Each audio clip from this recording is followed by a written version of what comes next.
Good afternoon or good evening from London, and good evening from me, Dr. Dermot Hudson, Chairman of the Korean Friendship Association of the UK and Chairman of the British Group for the Study of the Juche idea.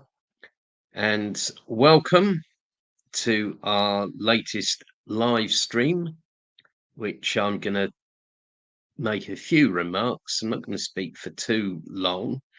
And then I will take a few questions. Now, we've retimed this. Originally, this was going to be at the usual slot on Friday nights at 7 p.m., 1900 hours British summertime. But I was in another meeting that evening, so I had to move it till today.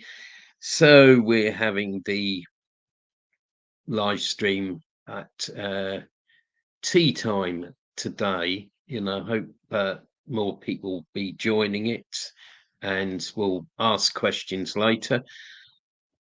And I'm just going to speak about some of the current topics that are very important. And I think the sort of main news about people's Korea, in the Juche Korea, or the Democratic People's Republic of Korea, has been the flooding in the far northwest of the country.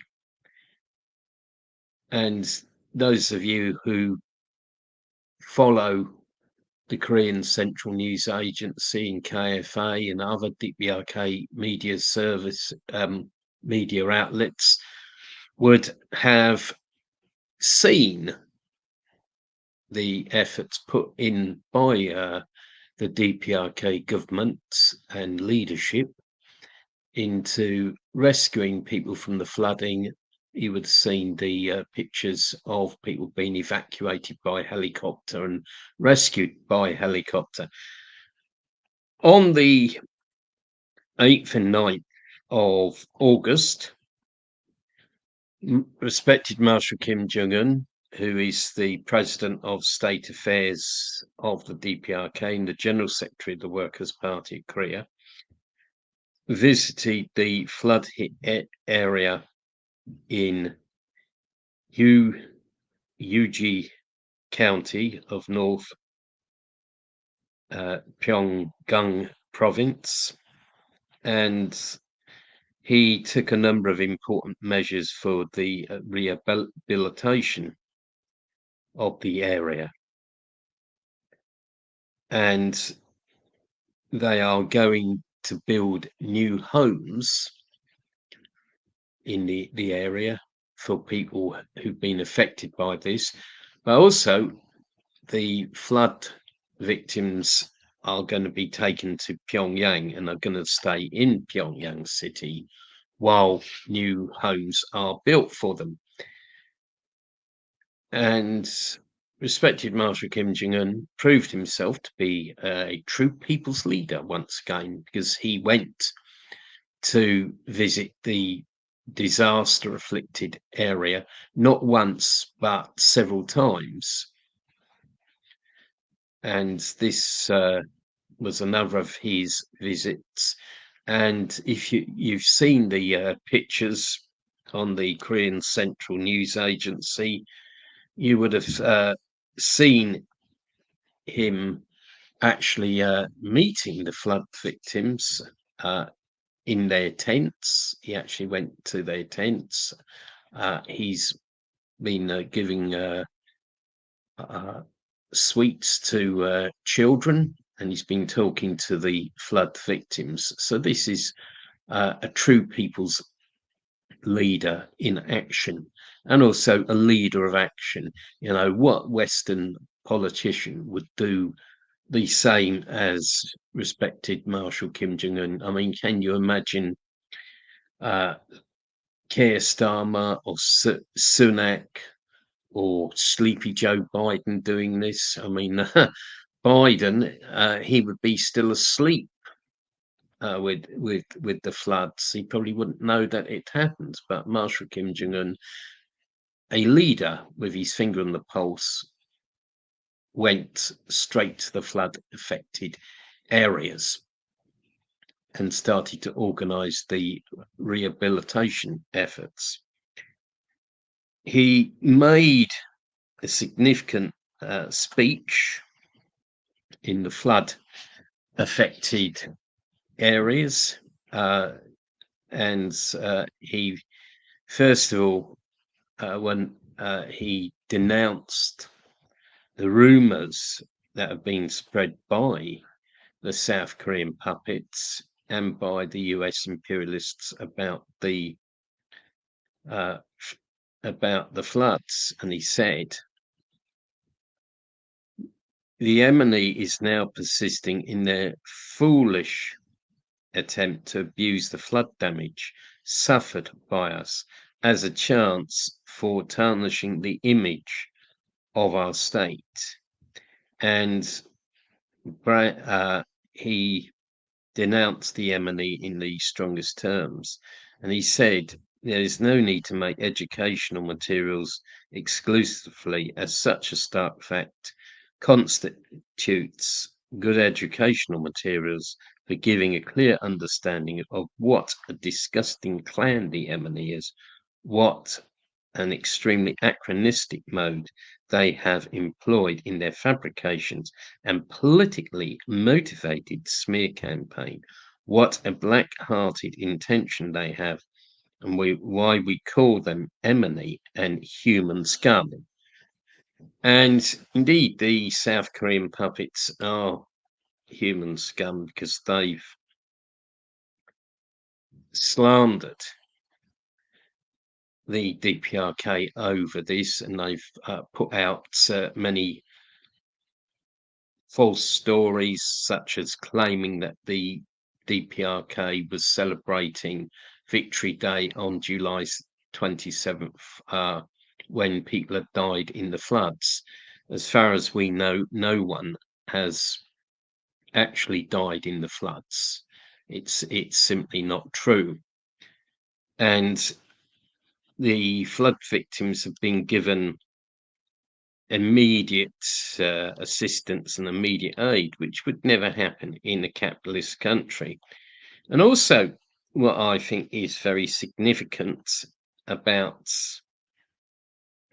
this is respected Marshal Kim Jong-un thanked foreign countries for their offer of assistance, but he said that the DPRK will cope with this situation by their own efforts. And to quote, he said, "What we set as the priority in all realms and processes of state affairs is the firm trust in the people and the way of tackling problems thoroughly based on self-reliance. The party's central committee and the government will rely entirely on the patriotic enthusiasm and courage of our people and the potentialities of our country in the ongoing rehabilitation too." So this is a very sound approach.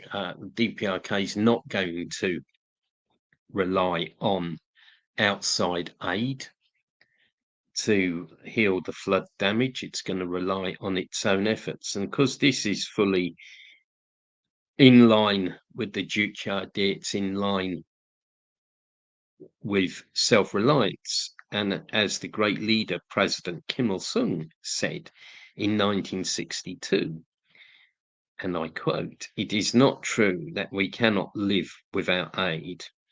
We can not only live as well as we wish, even without aid, but also build socialism splendidly and must certainly do so, end of quote. And in 1964, he referred to, and I quote, the absurd argument of the revisionists who claim that socialism cannot be built with outside assistance. And it is a fact that imperialist aid is used to break down and destroy socialism, and imperialist NGOs, non-government organizations, basically act as spies for the imperialists. They infiltrate into countries and spy and try to subvert the socialist system. So it is very good, it's very laudable for the DPRK to be relying upon its own efforts in repairing the flood damage and giving assistance to the victims of the flood. And to turn my attention to some other current issues, I'm going to talk a little bit about UK issues because it is difficult not to. In the past week in Britain, we've seen horrendous riots which have been provoked by the far right, but also Twitter. Elon Musk, he is partly to blame for the situation because he allowed Twitter to spread race hate propaganda and made the statement that Britain is or was supposedly on the brink of civil war. And of course, this emboldened the far right lumpens into rioting because they thought they could take over. And I would just make comparisons with People's Korea. People's Korea has never ever had a riot. It is a most stable and harmonious society where everybody works together and works for the good of the community and society. The idea of a riot in the DPRK is unthinkable. People are united on the basis of the Juche idea. And, I personally contrasted the scenes of rioting in places like Sunderland and Liverpool with where you had a police station burnt down in Sunderland and a library set on fire in Liverpool, as well as hotels were set on fire in different parts of the country. I contrasted these scenes with the pictures, the footage of members of the Workers' Party of Korea and young people in the DPRK who had volunteered to go and help in the flood affected areas. Such a different mentality, a different spirit. Here in the UK, we have a society which is very divided, a society which is tearing itself apart. But in People's Korea, you've got that strong unity and everybody believes in helping each other. I mean, this is truly wonderful, and really no one should be slandering People's Korea or opposing it because it is basically doing the right thing.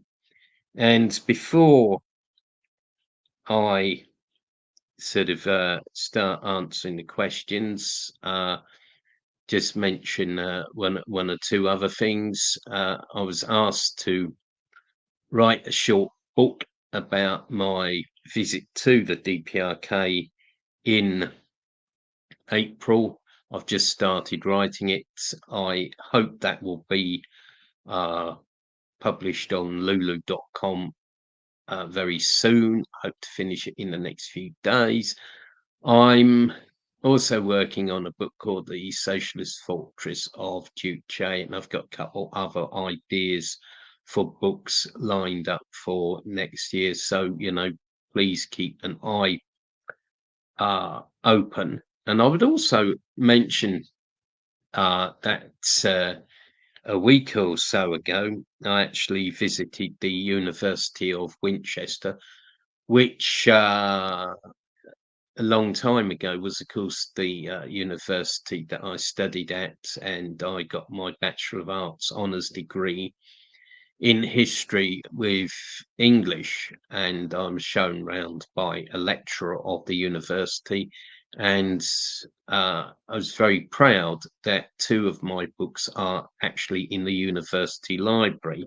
But that's reminds me that we should be trying to get public libraries and university libraries to order my books, and get a bigger readership for the books that I have written.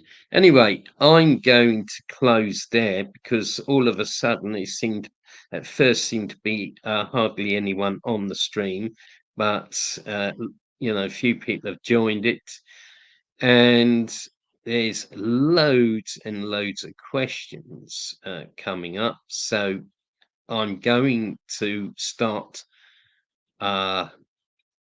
responding to the questions and comments now.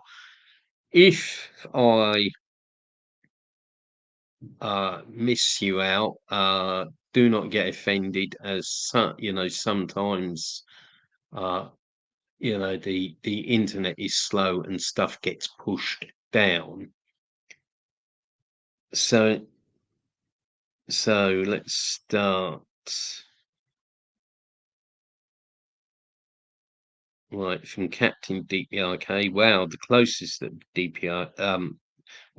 closest that the USA got to this was lifting the Katrina victims to different states, but that was it. Once the Katrina camps were closed, the victims were on their own, no new housing. Yeah, that's very true. And I remember watching the news about Hurricane Katrina, and I believe it took ages for that to be resolved. And in fact, there was still people homeless from it years later.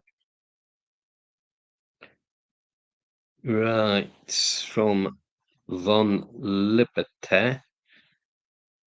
Do you have any knowledge about animal welfare laws in the DPRK? How could Juche ideology be implemented in a European country, or is Juche only suited for Korea? Okay, well, there's two questions there, and totally separate. We've covered the issue of animal welfare in the DPRK at some of the monthly Q&A sessions, and so far there's no specific legislation on animal welfare in the DPRK, but legislation in the DPRK is being updated all the time. So it might there may well be in the future some legislation on animal welfare. Some species of animals in the DPRK are protected and is forbidden to hunt or kill them. That's what I can say. And as to how could Juche ideology be implemented in a European country? Well, first of all, what we got to remember, we're not here to copy Juche. We're not going to try and build a replica of DPRK in a European country, such as Britain or Spain or Germany or other countries. That's we're not going to do that. However, the general principles of the Juche idea, such as independence, self-sufficiency in the economy, and self-reliance in defence, can all be creatively applied in any country in the world, not just in Korea, but just about any country. We are a country can make itself independent. In Britain, we withdrew from the European Union and became independent of the EU. Not everybody thinks that was a good idea, but that is one example. Of course, Britain needed to go further and pursue a policy of economic independence. But I think in a lot of European countries, they could become independent by leaving NATO and closing down US bases. That would be a practical example of implementing Juche. And of course, the idea of building an independent economy could be realized in European countries, and also an independent culture, getting rid of American culture from Europe. I mean, I'd love to see Disneyland kicked out of France. So, yeah, I would say that Juche is not just for Korea, it is for the entire world. Yeah, it's not true that Marshal Kim Jong-un was rescued from a stranded train. The train actually took him to the flooded area, where he surveyed it using a rubber dinghy. The train didn't get stranded. As I said in the my opening remarks, this is a false rumor that has been spread by the South Korean authorities. So far, there have been no fatalities from the floods. It is misinformation being spread by the South Korean puppets and their mouthpiece, NK News, which likes to pretend that it's independent and neutral, blah, blah, blah, but is really, of course, a mouthpiece of the South Korean puppet regime. And their salaries are paid by the South Korean Unification Ministry. They pretend that they're not, but that's what they are.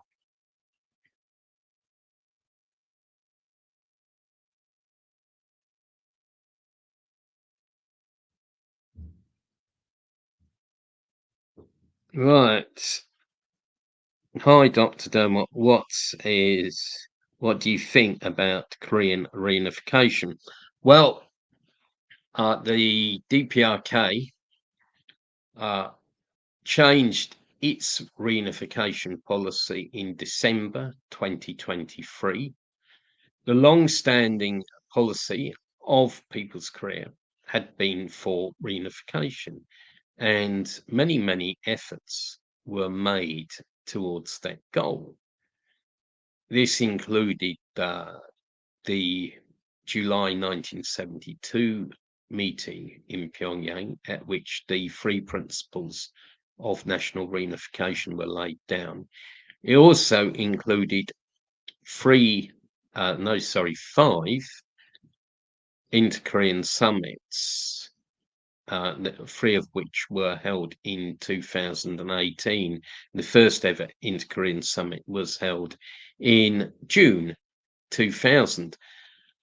However, despite all these summits, despite different agreements being signed, no progress towards reunification was made. It was just hopeless.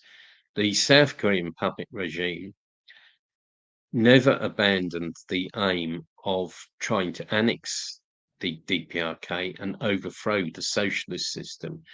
They advocated the so-called German model of reunification, in which the former German Democratic Republic, the socialist states in the eastern part of Germany, was annexed by West Germany and basically colonized, and the GDR citizens suffered many terrible things. The DPRK, of course, rejects such an outcome. So, taking stock of the situation, the DPRK changed its policy, and various inter-Korean bodies were dissolved, and the Democratic Front for the Reunification of the Fatherland was resolved. My personal opinion, which is not necessarily the opinion of KFA UK or the British Group for the Study of the Juche idea, or indeed the DPRK itself, and just giving a personal opinion from me, Dr. Dermot Hudson, is that reunification on the Korean Peninsula could only take place under socialism, that you could have a reunified socialist Korea. I do not believe that the model of two systems, one country, is a feasible one. So, I mean, that's my opinion on Korean reunification.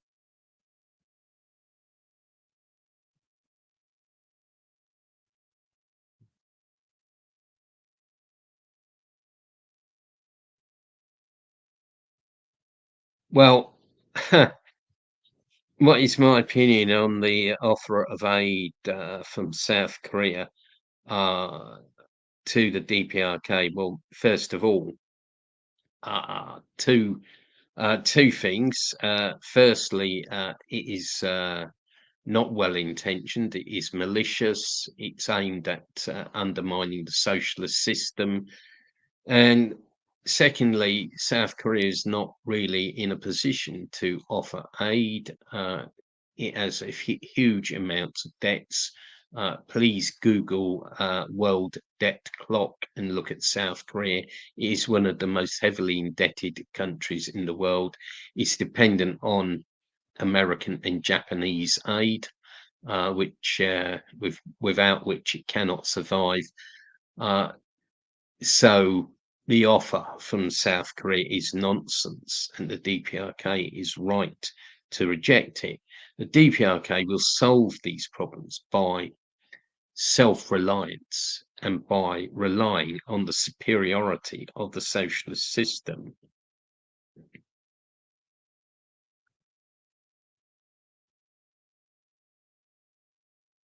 Yes, answering the second question from Von Libertaire, yes, the final goal is communism, the higher stage of socialism.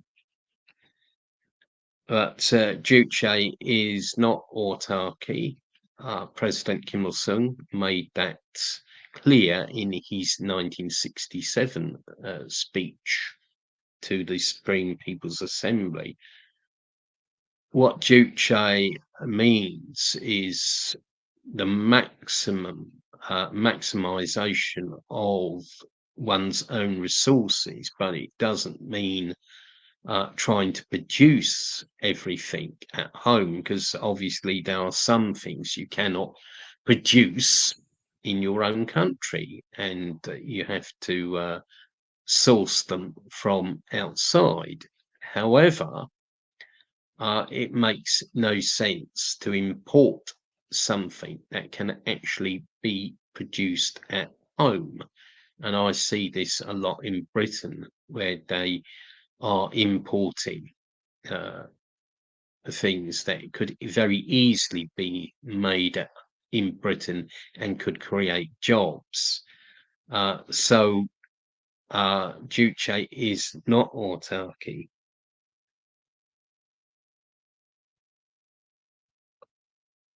Well, with regard to the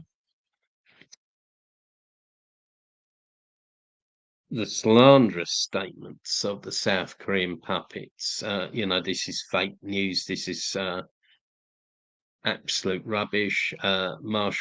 Respected Marshal Kim Jong Un is healthy. You will see that he's quite active. He's in much better shape than sleepy Joe Biden, or probably Donald Trump. These are just malicious rumors created by the South Korean puppets to impair the dignity of the supreme leadership of People's Korea and to damage the image of People's Korea.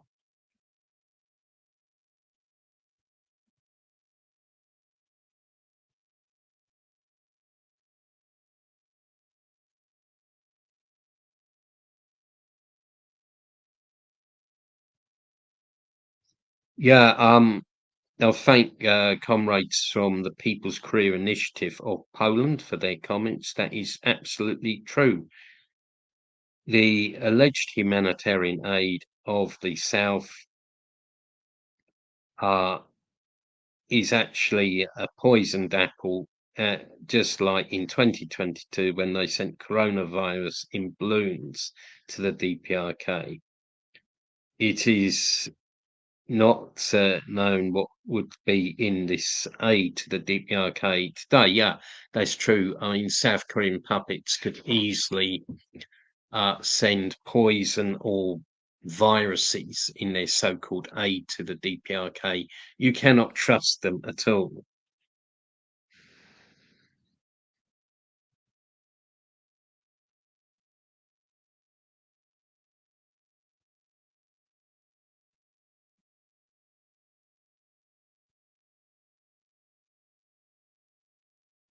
Yeah, the subject of the Olympics game, that's a bit of uh, a fraught subject for some friends, and we all saw the opening ceremony of the Olympics, which I think showed up the gross decadence of French imperialism. In fact, I think personally the DPRK should host the Olympics one day.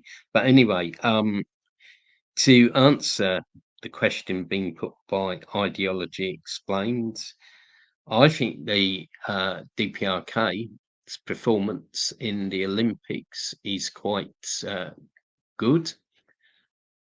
They haven't got a lot of people entered in the Olympics, but they've already managed to win several medals, which I think is impressive. And it shows that their athletes are training well and are demonstrating the honour of People's Korea in the Olympics.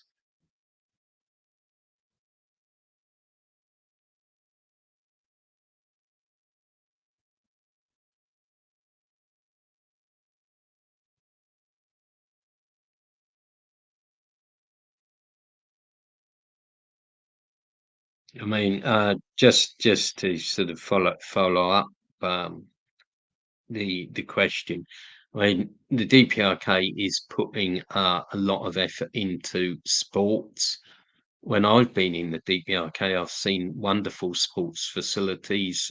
Everybody is encouraged to do sport, and I'm sure in future Olympics they will be able to enter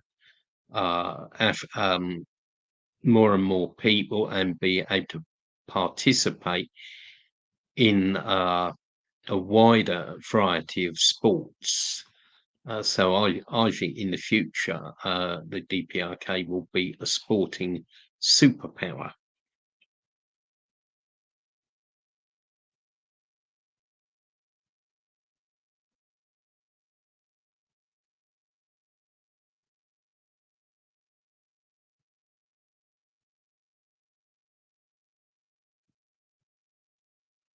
Right. Well, please fire away with more questions.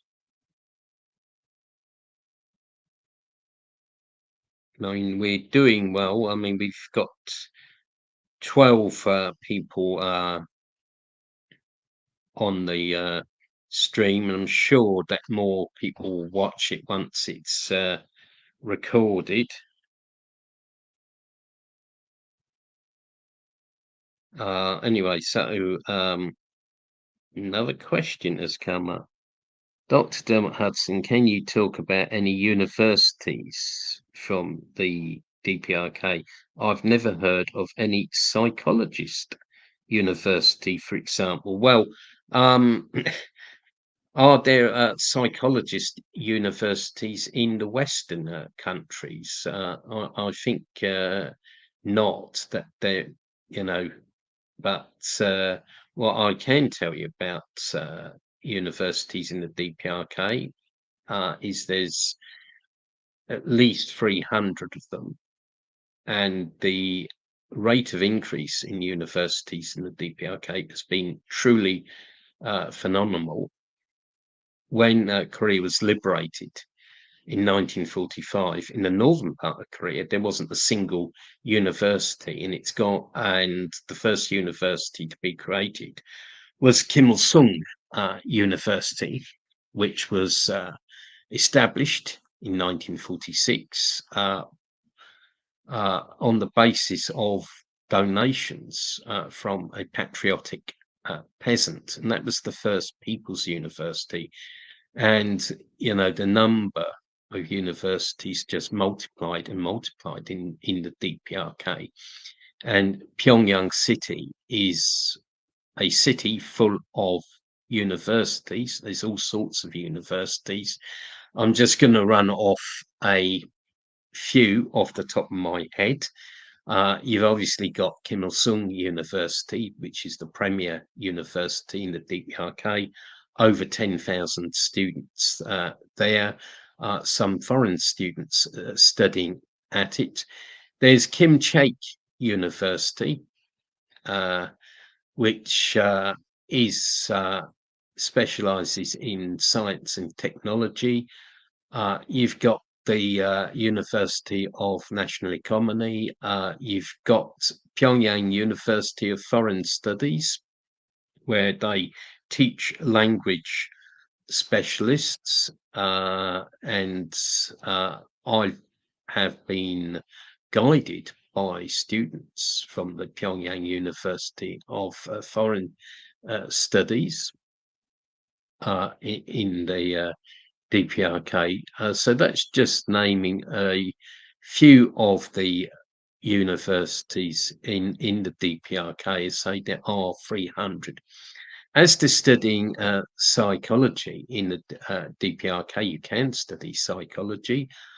One of the faculties at Kim Il Sung University offers a course in psychology, and there is also the Pyongyang University of Medicine, which is not very far from the Koryo Hotel where I often stay in the DPRK, and I've walked past the Pyongyang University of Medicine a number of times, and I would assume that has a psychology department.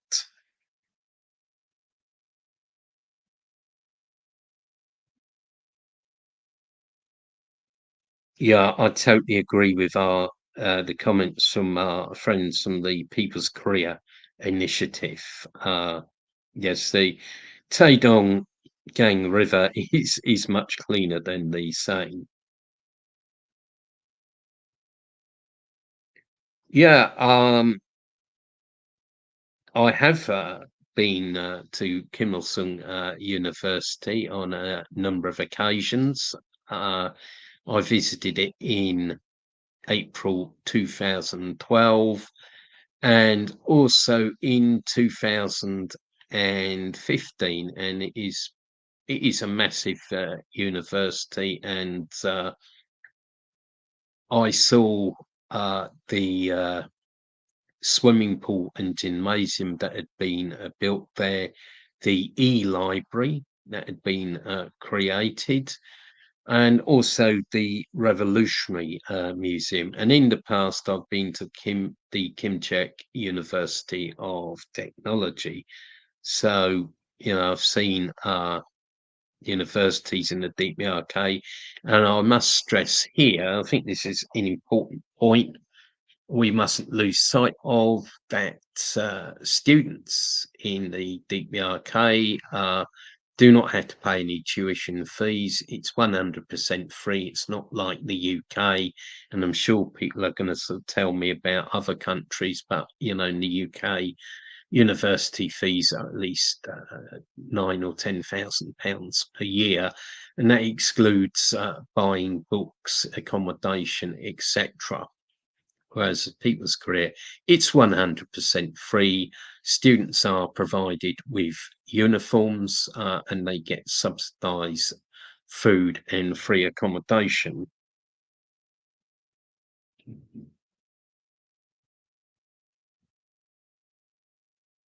Oh, right. Well, this is a question that keeps coming up time and time again about the DPRK and Marxism-Leninism. And I think people who would have seen the pictures of the opening of the new Central Cadres training school in the DPRK would have seen the portraits of Marx and Lenin. But of course, we need to remember that Marx and Lenin lived a very long time ago.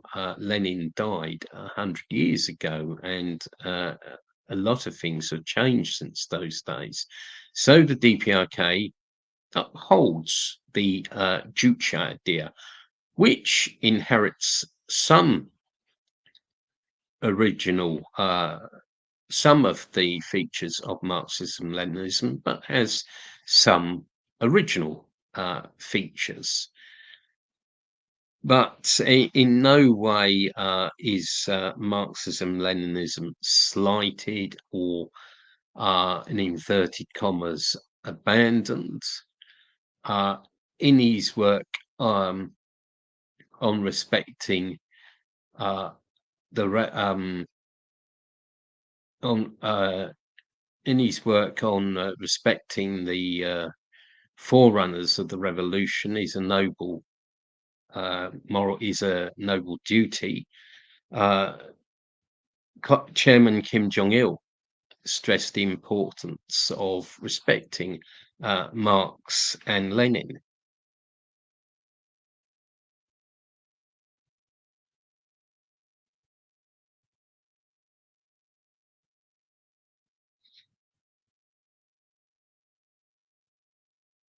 Yeah, I mean, yes, I mean, universities in capitalist countries are basically corporate, and they are basically making profits and exploiting people.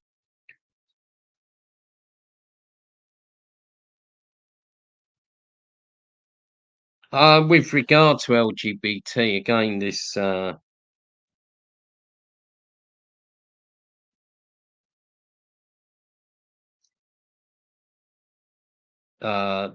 question keeps coming up. There's no legislation either way on LGBT in the DPRK. It's treated as a private matter. There's no legislation that formally bans LGBT. But in the DPRK, I would stress that most people are married and most people have families.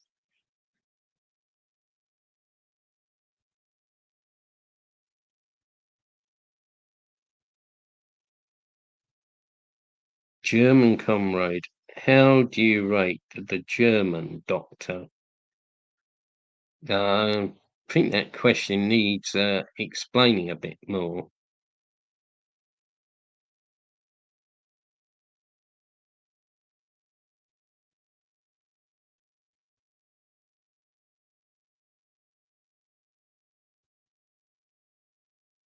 Well, for foreigners to get roles in okay, right. Yeah, I'll just answer the question from Ideology Explained.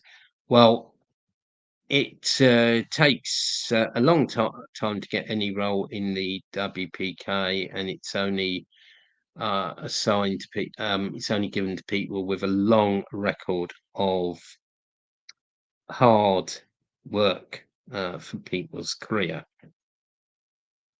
So he puts the German Democratic Republic. Yes, the former GDR. Well, I've got mixed views on the former GDR. First of all, on the positive side, I think it was great that there was a socialist state, a workers' and peasants' state on German soil. I think that was a very good thing indeed. And it's provided material benefits for the people of the GDR, such as low-cost housing, cheap public transport, free healthcare, free education. And I've actually been in the former, in the former GDR in East Berlin and the area around East Berlin, and seen some of the former GDR housing, which looked very, very good. That side of it was good, but at the same time, it was revisionist. It was far too dependent on the Soviet Union. It didn't have an independent policy like the DPRK has, and ultimately, its own leaders betrayed it. They basically took the decision to liquidate the GDR. So we've always got to remember that about the GDR.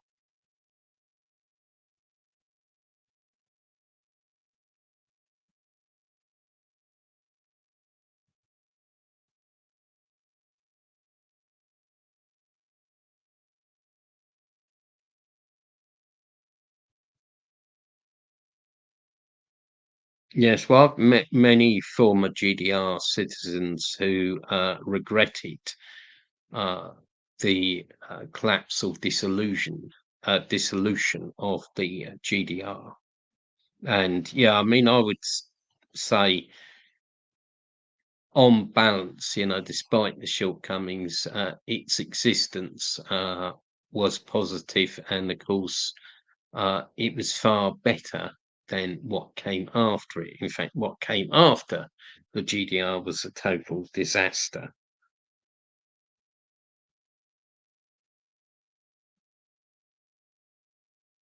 Well, with regard to Donald Trump becoming US president again, and I think that is the US presidency is something that's up for grabs, and we're not sure what's going to happen about the US election. After Sleepy Joe pulled out, I think all bets are off. But yeah, I mean, if he did become president, I think the relationship would basically stay the same. And a few weeks ago, I saw an article on KCNA which referred to the issue of Donald Trump, and it made the point that Trump, yes, had a personal opinion regarding respected Marshal Kim Jong Un, and considered himself to be a friend of respected Marshal Kim Jong Un. But however, this made no difference to US policy. And the thing is, the DPRK US relations didn't improve, because although Trump held 2 summits and was doing all sorts of things and saying things, in the background, the US anti-DPRK hostile policy was still running. The US was still carrying on with sanctions. Yes, they cancelled a few military exercises and scaled down others, but the US troops remained in the south of Korea, and there were still some military exercises that took place in South Korea. And also the massive anti-DPRK propaganda offensive continued under Trump. So I think if he came back, I don't think it would make a lot of difference. I think things would stay the same. They would not improve. They would not necessarily get worse. But yeah, ultimately, it's not really a matter of who is president of the US. It's the reactionary imperialist system in the US and the reactionary anti-DPRK hostile policy. And that doesn't change no matter who is in the White House or what the color of the skin is of the person in the White House, whether it's a man or woman. It doesn't change one iota.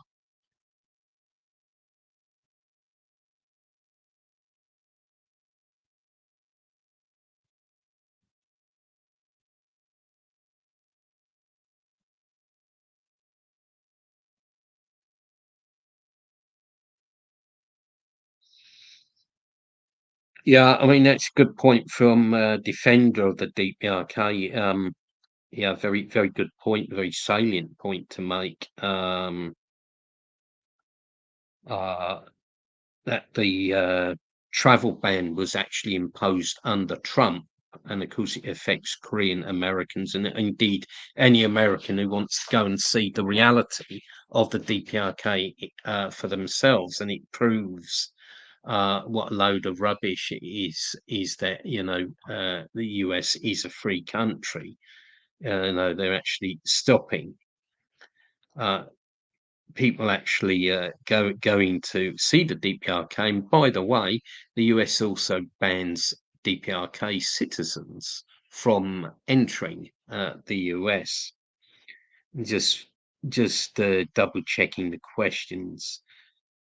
Well, Bernie Sanders. Well, I think he is actually quite hostile. I mean, I think US viewers on this stream can actually give examples, but as far as I know, Bernie Sanders has made awful anti-DPRK remarks. I mean, he's a sort of fake leftist, doesn't even have his own party. He's part of the US Democrat Party. I see him as a bit of a waste of space, unless people want to sort of correct, pose a different view on that. As far as I'm concerned, Bernie is a waste of space.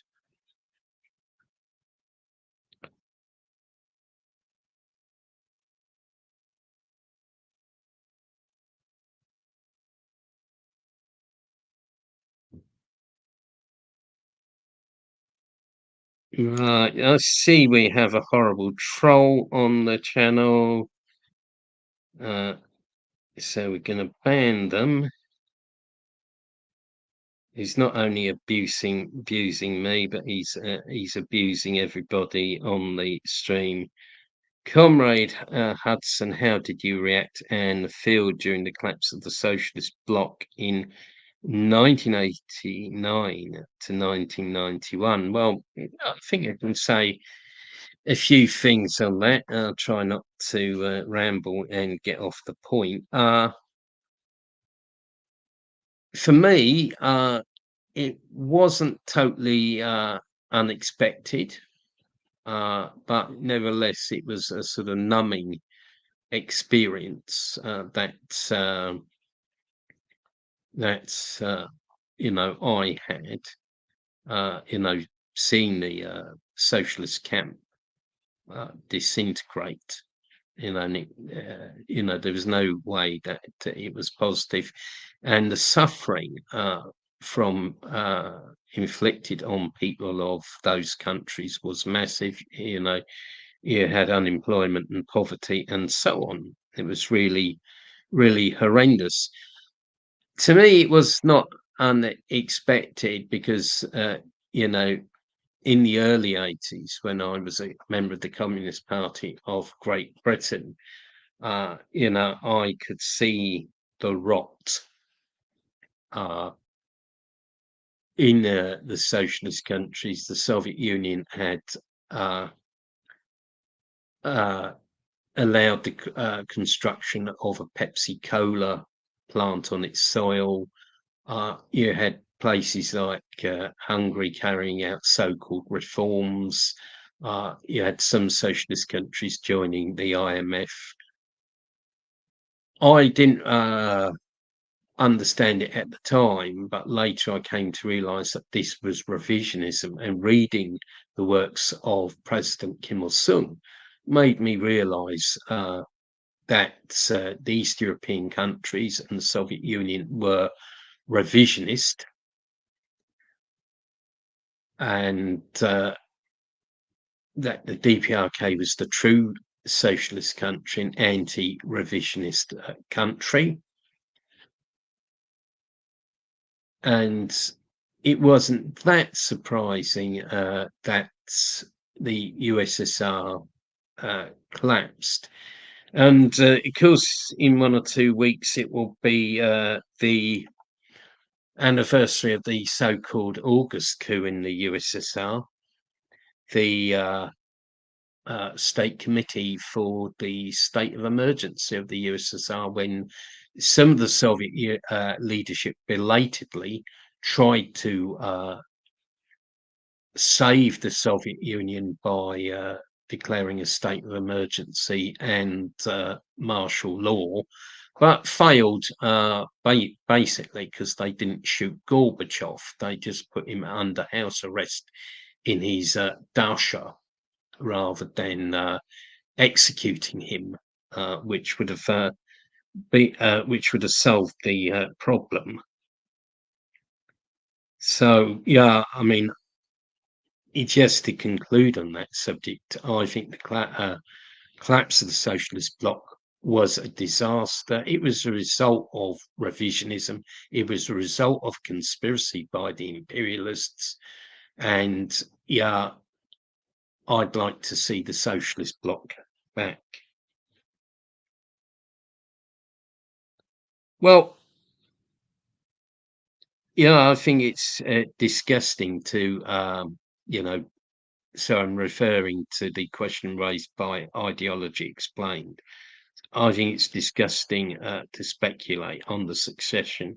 Absolutely no decision in the DPRK has been made concerning succession. Only the Workers' Party of Korea and the Korean people can make that decision. And I think everybody in the DPRK has full confidence in respected Marshal Kim Jong-un. Yes, I would say that Britain could implement Juche and we could have our own socialism in Britain.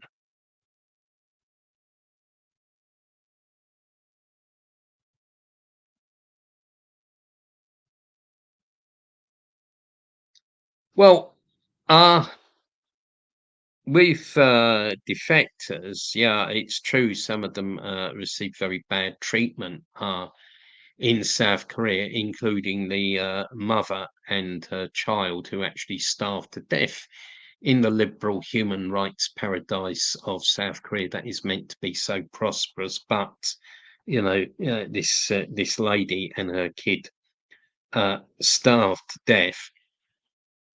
Some defectors who slander the DPRK, of course, become playthings of the South Korean puppet regime and playthings of the media, and actually make a lot of money through slandering the DPRK. And a prime example is, of course, Miss Plastic in the US, who can't remember her lies properly, and often says very silly things and is debunked, or it gets debunked all the time. But yeah, I mean, some defectors, some of whom were actually tricked into the going uh, to South Korea, obviously regret their decision and wish they could go back. Some have gone back. You can see on YouTube some footage of those defectors who've gone back, a couple have. And of course, there is the Mrs. Kim, the DPRK citizen, who was tricked into going into South Korea and is being held in South Korea against her will. And she's been there over 12 years, and she's been separated from her family in the DPRK. They want her back. This is a terrible crime that has been committed by the South Korean puppets against an innocent woman.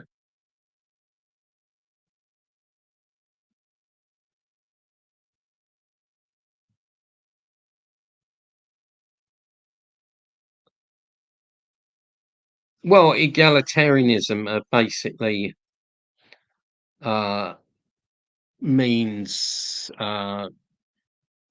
equality, equal distribution. And I always have argued that, in fact, in today's world, the DPRK is the most egalitarian society on the face of the earth. You won't find anywhere more egalitarian than the DPRK, because there's no private ownership, no private property. And yeah, I remember having a lunch with my guides in Sarawon City in October 2008, and they had a nice talk with me over lunch. And I remember them saying, in the DPRK countryside, there is no big house. There's no big private country estates in the DPRK. That's a fact. Now in the UK, and I speak as someone who used to live in rural areas in the UK. You will see great big landed estates, great big massive mansions in the countryside. You don't see that in the DPRK. So yes, I think the DPRK is the most egalitarian society.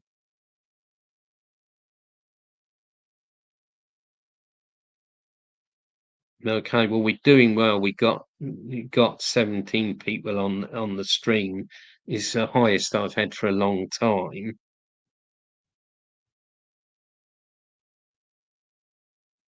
Right.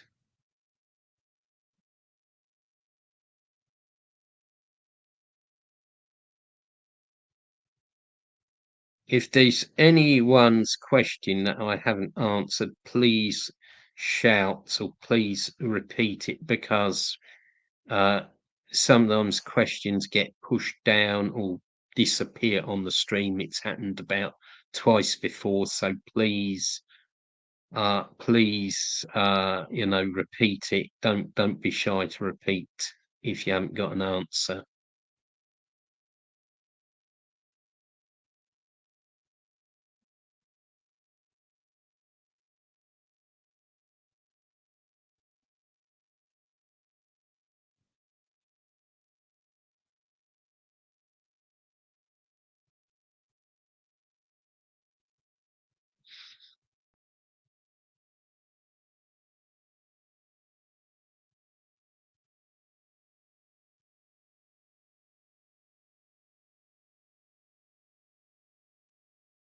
Yes, and Captain DPRK has sort of also reminded us of the restaurant worker, DPRK citizens who were working abroad in a restaurant in China and who were abducted by the South Korean puppets and also held in South Korea against their will. And I believe some of them actually committed suicide.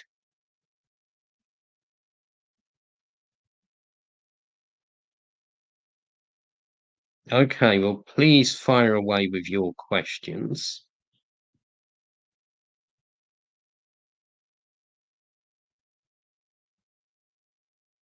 Just give people about 5 minutes to ask more questions, and if we don't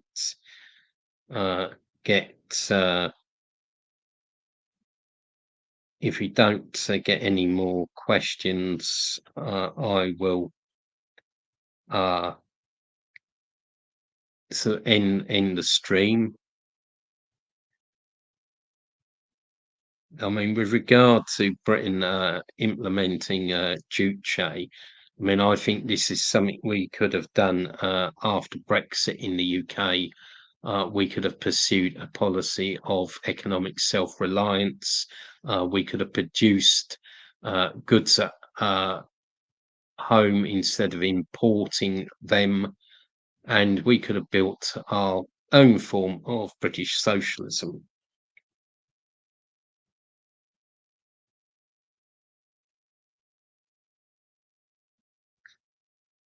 Well, to answer the question posed by Ideology Explained, I saw something like that, and the source for it was, of course, the US propaganda station Radio Free Asia, who were also again quoting South Korea. There's no evidence for this. It is fake news. DPRK buildings are safe. It's actually South Korea back in the 1990s, which had a number of disasters where buildings collapsed, including the time the South Koreans built a whole shopping centre on top of a rubbish dump. I mean, only South Korea could do a thing like building a shopping mall on top of a rubbish dump, and of course it collapsed, killing a lot of people. DPRK would never do that. And all the time in the DPRK, they are upgrading safety, they are improving the qualifications of architects. This is a slander by the South Korean puppets. Well, I thought I'd sort of talked about books, but the questions come up again.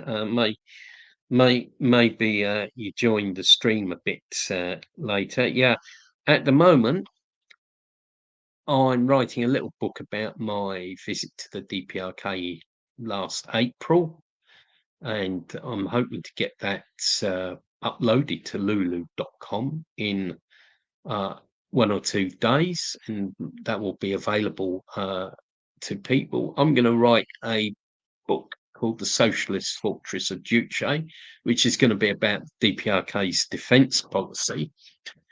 And maybe in the next 1 or 2 years, maybe write something about the DPRK and anti-revisionism.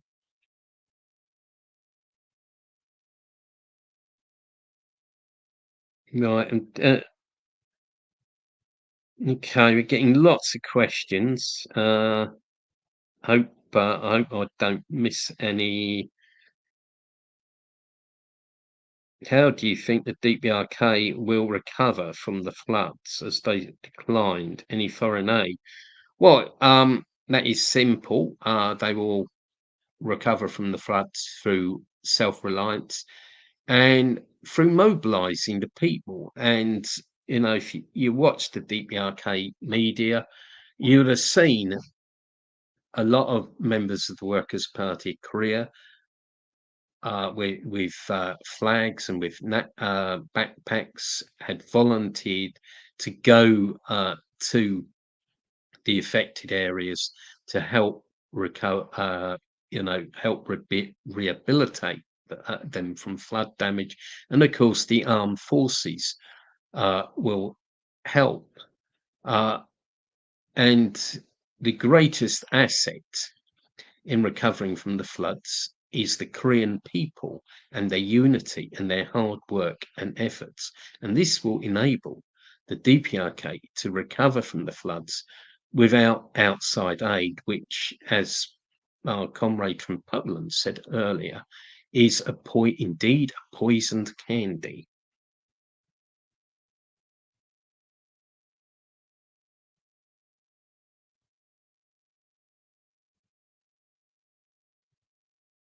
Well, DPRK flats do have lifts. That's a fact. I mean, all this is sort of tittle tattle and fake news from South Korea.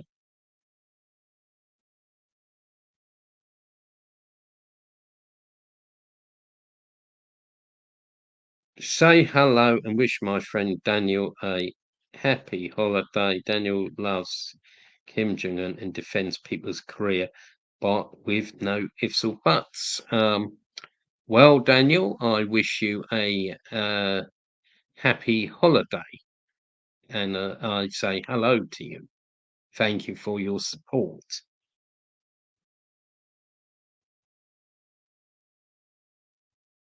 Well, I don't know about South Korea eating dog meat, but they have many people who beg, many people starving.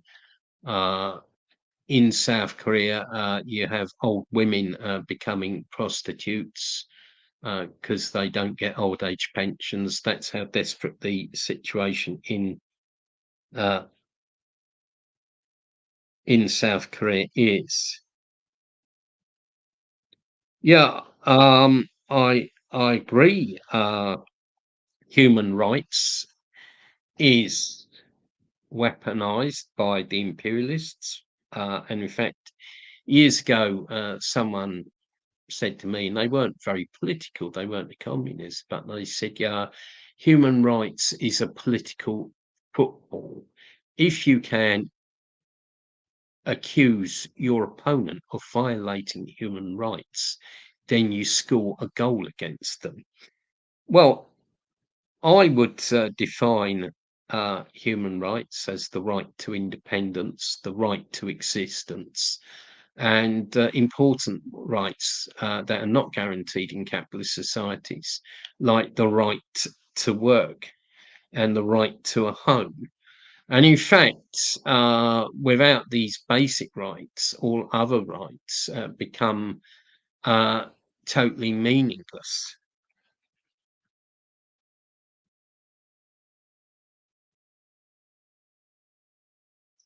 Yeah, I know the Americans have got a funny version of the right to work that only the Americans have.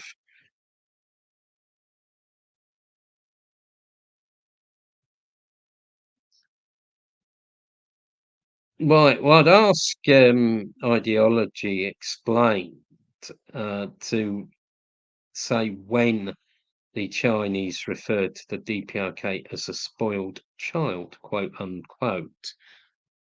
There was several periods when there were bad relations between the DPRK and China, and the DPRK media responded to some remarks of the Chinese media and issued a number of uh, articles denouncing China. However, China pulled back, and there were summits between the DPRK and China. So that's uh, my answer to the question.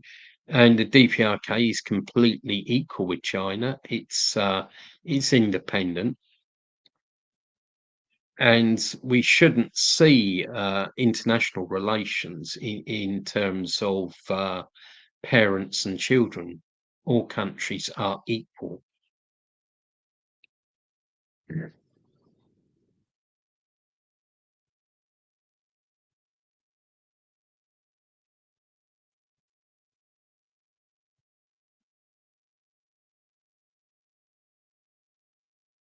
I agree with Captain DPRK and defender of the DPRK.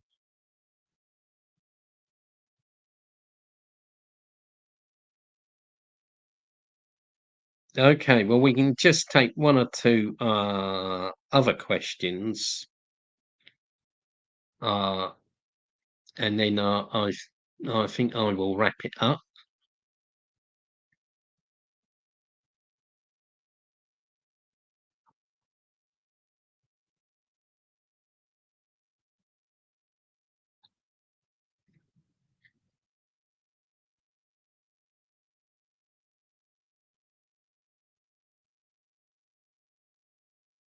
Yes, again, I agree with Captain DPRK.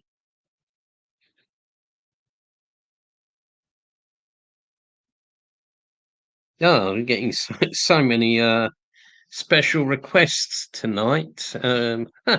Okay, Callum, I wish you good luck with your driver's license. Hope you pass.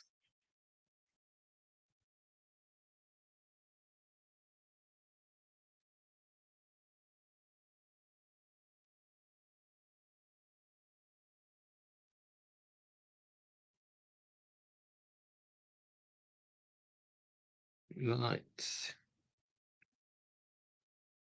Right. Well, the question about the Olympics came up earlier in the stream, but I think you might have joined that. Uh, you might have joined at a later point and missed the answer. Overall, I think the performance of the DPRK in the Olympics is good. As I said before, they haven't got a big team in the Olympics, but uh, they are doing quite well in terms of medals. They've got more medals per capita than some other countries, and they are actually ahead of some countries in the Olympic medals league table. I think and hope that in the future the DPRK will be able to participate in more Olympic sports and will have so giving them a greater opportunity to win more medals.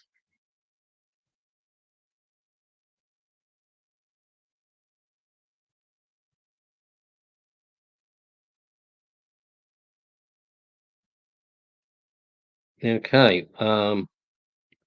Well, for people thanking me for the stream, you're welcome. And I'll just take one more question.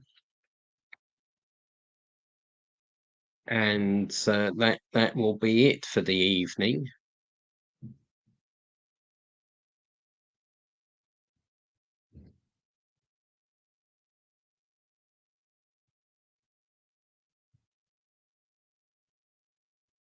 Okay, well, I don't think we've got any more questions coming up. Just remains me to thank everybody for joining me on the live stream. I think it's been a good one. We've had up to 17 people, and I'm sure a lot more people will watch it when it's uploaded to YouTube. And I'm going to remind people of events. Monday, 12th of August, 1900 hours BST, British summertime. We're going to have our Q&A. And then on the 17th of August, we've got an online meeting for the 79th anniversary of Korea's liberation. And probably on the 31st of August, we're going to have film night. And for the coming months, we will plan some activities, probably have a real life meeting in October, for those of you who can make it into London. and we might have meetings in Liverpool and Barnsley. And also, we should consider doing a picket of the infamous British Brainwashing Corporation. That would be good. Anyway, it's been great being with you tonight.